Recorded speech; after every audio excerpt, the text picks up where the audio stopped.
بسم اللہ الرحمن الرحیم۔ آج کی گفتگو میں آپ حضرات کی خدمت میں حضرت تمیم داری رضی اللہ عنہ کی دجال سے ملاقات کا واقعہ عرض کروں گا۔ اس سلسلے میں حضرت نبی کریم صلی اللہ علیہ وسلم نے ارشاد فرمایا کہ میں تم کو جو سناتا تھا تمیم داری رضی اللہ عنہ نے وہی بات اپنی آنکھ سے دیکھی ہوئی مجھے سنائی۔ پھر حضرت تمیم داری رضی اللہ عنہ کا واقعہ سنانا شروع کیا کہ تمیم داری رضی اللہ عنہ قبیلہ لخم اور قبیلہ جذام، یہ عرب کے دو قبیلے ہیں، ان کے 30 آدمیوں کے ساتھ کشتی میں سوار ہو کر نکلے اور یہ کشتی دریا میں چلنا شروع ہوئی۔ اتنے میں دریا میں ایسا طوفان آیا کہ ان کی کشتی 1 مہینے تک ادھر ادھر برابر گھومتی رہی اور ان کو کوئی کنارہ، کوئی زمین اور کوئی جزیرہ یعنی ٹاپو وغیرہ بھی نہیں ملا۔ 1 مہینہ اسی طرح دریا میں چکر لگاتے رہے۔ آخر میں 1 مہینہ پورا ہونے کے بعد وہ کشتی بالکل سورج غروب ہونے کے وقت ایک جزیرے پر پہنچی، لیکن جہاں ان کی کشتی رکی تھی وہاں پانی زیادہ نہیں تھا، اس لیے ان کی یہ کشتی کنارے تک نہیں آ سکتی تھی۔ اس لیے انہوں نے دریا میں ایک دور جگہ اپنی کشتی رکوا دی۔ اس کے بعد چھوٹی چھوٹی کشتیوں میں ایک ایک دو دو کر کے وہ جزیرے پر پہنچے۔ اس جزیرے پر ان کو ایک 4 پاؤں والا جانور ملا۔ اس جانور کے بدن پر لمبے لمبے بال تھے اور اتنے زیادہ بال تھے کہ آگے والا حصہ کون سا ہے اور پیچھے والا حصہ کون سا ہے یہ پتہ ہی نہیں چل رہا تھا۔ جب حضرت تمیم داری رضی اللہ عنہ کو یہ جانور نظر آیا تو جیسا کہ عربوں کا ایک انداز ہے کہ اگر کسی انجانے آدمی کو کوئی بات پوچھنی ہو تو بعض موقع پر وہ اس طرح پوچھتے ہیں، ابے او بد نصیب۔ تو تمیم داری رضی اللہ عنہ نے بھی اسی طرح اس جانور سے سوال کیا کہ ابے او بد نصیب بتا تو کون ہے؟ اس نے کہا کہ میں جساسہ ہوں۔ بہت زیادہ جاسوسی کرنے والے کو عربی میں جساسہ کہتے ہیں۔ اس جانور کو جساسہ اس لیے کہا گیا کہ وہ دجال کے لیے جاسوسی کرتا تھا۔ بہرحال وہ جانور انسان کی طرح بات چیت کر رہا تھا، چنانچہ وہ کہنے لگا کہ مجھ سے زیادہ بات چیت مت کرو، چپ چاپ آگے چلو۔ آگے ایک بہت بڑی عمارت ہے، اس میں ایک آدمی تمہاری خبر جاننے کے لیے بہت دنوں سے انتظار میں ہے۔ حضرت تمیم داری رضی اللہ عنہ کہنے لگے کہ ایک تو ہم 1 مہینے سے پھنسے ہوئے تھے، اتنی لمبی مدت کے بعد یہ ایک جزیرہ نظر آیا، اس میں بھی یہ عجیب و غریب قسم کا جانور جس کو دیکھ کر ہم پہلے ہی سے ڈرے ہوئے تھے، اور پھر اس جانور کا انسان کی طرح بات کرنا اور یہ کہنا کہ آگے چلو وہاں ایک انسان ہے وہ تم سے ملنا چاہتا ہے۔ تو اس کی وجہ سے فرماتے ہیں کہ ہمارے اندر اور زیادہ ڈر پیدا ہو گیا اور ہمارے دلوں میں طرح طرح کے خیالات آنے لگے کہ وہ کون ہوگا جو ہم سے ملنا چاہتا ہے، کہیں وہ شیطان تو نہیں ہوگا۔ حضرت تمیم داری رضی اللہ عنہ کہتے ہیں کہ انہی خیالات میں ہم اس بڑی عمارت کی طرف جلدی جلدی چلنے لگے اور اس عمارت میں داخل ہو گئے۔ وہاں ایک ایسا انسان نظر آیا کہ آج تک ہم نے کبھی بھی اس جیسی شکل و صورت والا انسان نہیں دیکھا تھا۔ ہم نے دیکھا کہ اس کے دونوں ہاتھ گردن کے ساتھ مضبوطی سے بندھے ہوئے تھے اور اس کی ٹانگوں کو گھٹنوں کے پاس سے موڑ کر لوہے کی زنجیروں سے باندھ دیا گیا تھا۔ دوسری جگہ روایت میں ہے کہ وہ آدمی زمین و آسمان کے بیچ میں، یعنی اس عمارت کی چھت جو بہت اونچی تھی اس کے بیچ میں بندھا ہوا تھا اور وہ تھوڑی تھوڑی دیر میں عجیب و غریب طریقے سے اچھل کود بھی کر رہا تھا۔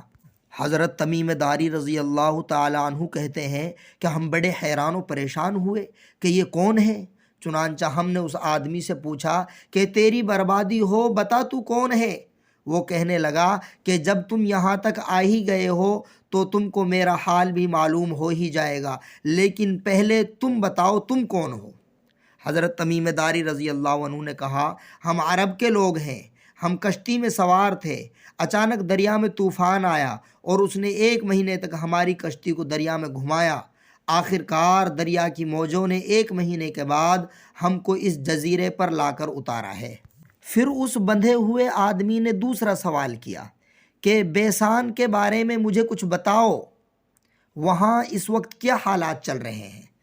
بیسان یہ شہر کا نام ہے، یہ اردن میں طبریہ سمندر کے مغرب کی جانب ہے۔ طبریہ کے علاقے سے واپسی پر جنوب کی طرف جاتے ہوئے راستے میں دائیں جانب اسرائیل کا مقبوضہ علاقہ آتا ہے، وہاں بہت سے باغات بھی ہیں۔ وہیں ایک نخلستان کھجوروں کے باغ ہیں جس کا نام ہے بیسان، یہ بھی سامعین اسرائیل کے قبضے میں ہے۔ اس باغ کے بارے میں کہا جاتا ہے کہ یہ تقریباً ختم ہو چکا تھا، یہودیوں نے اسے دوبارہ تیار کیا ہے۔ بہرحال جب اس آدمی نے بیسان کے بارے میں سوال کیا تو حضرت تمیم داری رضی اللہ عنہ نے اس سے پوچھا کہ بیسان کے بارے میں تو کیا پوچھنا چاہتا ہے؟ اس نے کہا کہ وہاں جو کھجور کی باڑیاں ہیں ان پر کھجوریں لگ رہی ہیں یا نہیں؟ حضرت تمیم داری رضی اللہ عنہ نے کہا ہاں فی الحال تو کھجوریں لگ رہی ہیں۔ اس نے کہا کہ وہ زمانہ بہت قریب ہے کہ ان پر کھجوریں آنا بند ہو جائیں گی اور صرف درخت باقی رہ جائیں گے۔ پھر اس نے تیسرا سوال کیا، اچھا یہ بتلاؤ کہ بحیرہ طبریہ میں پانی ہے یا نہیں؟ حضرت تمیم داری رضی اللہ عنہ نے جواب دیا کہ اس میں بہت پانی ہے۔ اس نے کہا کہ ایک وقت آئے گا کہ اس کا پانی ختم ہو جائے گا۔ سامعین کرام، یہاں پر بحیرہ طبریہ کے بارے میں بھی جان لینا مفید ہوگا۔ بحیرہ چھوٹے سمندر کو کہتے ہیں۔ بحیرہ طبریہ کی لمبائی 13 میل یعنی 21 کلومیٹر ہے اور چوڑائی 8 میل یعنی 13 کلومیٹر کے قریب ہے۔ یہ ایک چوڑا تالاب جیسا ہے جس کے چاروں طرف پہاڑ کھڑے ہوئے ہیں، بہت سی ندیاں اس میں گرتی ہیں۔ طبریہ فلسطین میں ایک جگہ کا نام ہے۔ فلسطین کا یہ شہر بحیرہ طبریہ کے مغربی کنارے پر ہے۔ اس کی آبادی 25-30 ہزار ہے۔ اسے سن ہجری 13 میں حضرت شرحبیل بن حسن رضی اللہ عنہ نے فتح کیا تھا۔ بیت المقدس سے طبریہ تیز رفتار گاڑی میں تقریباً 2.5 سے 3 گھنٹے لگ جاتے ہیں۔ وہاں سے یہ سمندر لگتا ہے، اسی لیے اس سمندر کا نام بحیرہ طبریہ ہے۔ یہی وہ جگہ ہے سامعین جہاں حضرت عیسیٰ علیہ السلام نے اپنے حواریوں کے ساتھ بہت سا وقت درس و تدریس میں گزارا، اور اس دریا پر حضرت عیسیٰ علیہ السلام کا پانی پر چلنے کا معجزہ بھی بتایا جاتا ہے۔ یہاں پر یہ بات بھی یاد رکھنے کے قابل سامعین کرام کہ مشہور محدث حضرت امام طبرانی رحمہ اللہ تعالیٰ بھی اسی شہر کے رہنے والے تھے۔ خیر بہرحال پھر اس نے حضرت تمیم داری رضی اللہ عنہ سے سوال کیا کہ زغر کے چشمے میں پانی ہے یا نہیں، اور اس کے پانی سے لوگ اپنی کھیتیوں کو پانی دیتے ہیں یا نہیں؟ حضرت تمیم داری رضی اللہ عنہ نے جواب دیا کہ ہاں اس میں پانی ہے اور لوگ اس کے پانی سے اپنی کھیتیوں کو پانی بھی دیتے ہیں۔ اس نے کہا کہ ایک وقت آئے گا کہ اس چشمے کا پانی سوکھ جائے گا۔ زغر یہ حضرت نوح علیہ السلام کی بیٹی کا نام بتایا جاتا ہے اور اسی کے نام سے پانی کا یہ چشمہ جاری ہوا ہے۔ پھر سامعین کرام اس نے چوتھا سوال کیا کہ کیا امی لوگوں میں نبی آ چکے ہیں یا نہیں؟ امی سے مراد عرب لوگ ہیں۔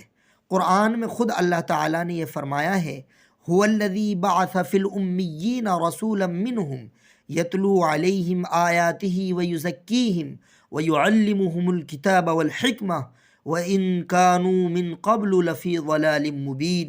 ترجمہ، وہی یعنی اللہ تعالیٰ ہیں جنہوں نے عرب کے امی یعنی ان پڑھ لوگوں میں انہی میں سے ایک رسول بھیجا جو اس اللہ کے قرآن کی آیتیں ان کے سامنے پڑھ کر سناتے ہیں اور ان کو پاکیزہ بناتے ہیں اور ان کو کتاب اور حکمت سکھلاتے ہیں، اگرچہ وہ اس سے پہلے کھلی گمراہی میں پڑے ہوئے تھے۔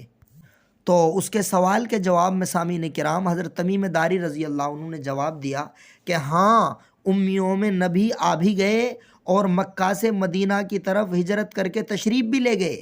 اس نے پوچھا کہ کیا عرب کے لوگ ان سے لڑتے ہیں؟ حضرت تمیم داری رضی اللہ عنہ نے کہا ہاں لڑتے ہیں۔ اس نے کہا کہ کیا وہ نبی عربوں پر غالب آ گئے یا نہیں؟ حضرت تمیم داری رضی اللہ عنہ نے کہا ہاں لڑتے ہیں۔ اس نے کہا کہ کیا وہ نبی عربوں پر غالب آ گئے ہیں یا نہیں؟ حضرت تمیم داری رضی اللہ عنہ نے جواب دیا کہ ہاں اللہ تعالیٰ نے تمام عربوں پر ان کو غالب کر دیا ہے۔ اس نے کہا کیا عربوں نے اس نبی کی اطاعت قبول کر کے ان کی بات مان لی؟ حضرت تمیم داری رضی اللہ عنہ نے جواب دیا کہ ہاں عربوں نے ان کی اطاعت قبول کر لی اور سب نے ان کی بات بھی مان لی ہے۔ اس آدمی نے کہا اچھا ہوا کہ انہوں نے اس نبی کی بات مان لی، اسی میں ان کے لیے بہتری ہے۔ ان سب سوالوں کے جواب کے بعد اس نے کہا کہ کیا آپ لوگ جانتے ہو کہ میں کون ہوں؟ حضرت تمیم داری رضی اللہ عنہ نے کہا نہیں، ہم نہیں جانتے کہ تو کون ہے۔ اس نے کہا کہ میں دجال ہوں۔ پھر اس نے کہا کہ مجھے عنقریب باہر نکلنے کی اجازت دے دی جائے گی، اور میں باہر نکل کر دنیا میں 40 راتیں برابر گھوموں گا، اور زمین کا کوئی خطہ اور کوئی شہر نہیں چھوڑوں گا، ہر شہر میں جاؤں گا، لیکن مکہ اور مدینہ میں نہیں جا سکوں گا، اس لیے کہ ان دونوں شہروں میں داخل ہونا میرے لیے حرام کر دیا گیا ہے۔ جب میں مکہ اور مدینہ میں داخل ہونے کی کوشش کروں گا تو فرشتہ کھلی تلوار لے کر آئے گا اور مجھ کو اس میں داخل ہونے سے روک دے گا، اور مکہ اور مدینہ میں داخل ہونے کے جتنے بھی دروازے ہوں گے ہر دروازے پر فرشتوں کا پہرا لگا ہوا ہوگا۔ اس کے بعد سامعین کرام، حضور صلی اللہ علیہ وسلم نے آخر میں ایک بات ارشاد فرمائی کہ دجال شام یا یمن کے دریا میں ہے۔ پھر تھوڑی دیر بعد فرمایا نہیں، وہ مشرق کی جانب سے آئے گا، اور آپ نے اپنے ہاتھ سے مشرق کی طرف اشارہ بھی کیا۔ اس حدیث کے آخر میں حضور صلی اللہ علیہ وسلم نے جو بات ارشاد فرمائی کہ وہ یمن اور شام کے دریا میں ہے، پھر اس کے بعد فرمایا وہ مشرق سے نکل کر آئے گا، تو حدیث کی شرح کرنے والوں نے اس پر یہ بات لکھی ہے کہ دجال کی ایک جگہ متعین نہیں ہے، اس لیے ہو سکتا ہے کہ وہ شام میں دریا میں کسی جزیرے میں ہو، پھر ایک مدت کے بعد فرشتے کھینچ کر یمن کے دریا میں لے گئے ہوں، اور جب نکلنے کا وقت آئے گا تو مشرق کی جانب میں کسی جزیرے پر فرشتے اس کو کھینچ کر لے جائیں گے، اور دنیا میں آنے کے واسطے وہاں لے جا کر اس کو چھوڑ دیں گے۔ اللہ رب العالمین سے دعا ہے کہ اللہ تعالی امت مسلمہ کو اس عظیم فتنے سے محفوظ فرمائیں۔ اللہ رب العالمین ہم سب کو آخرت کی تیاری کی توفیق عطا فرمائے، آمین یا رب العالمین۔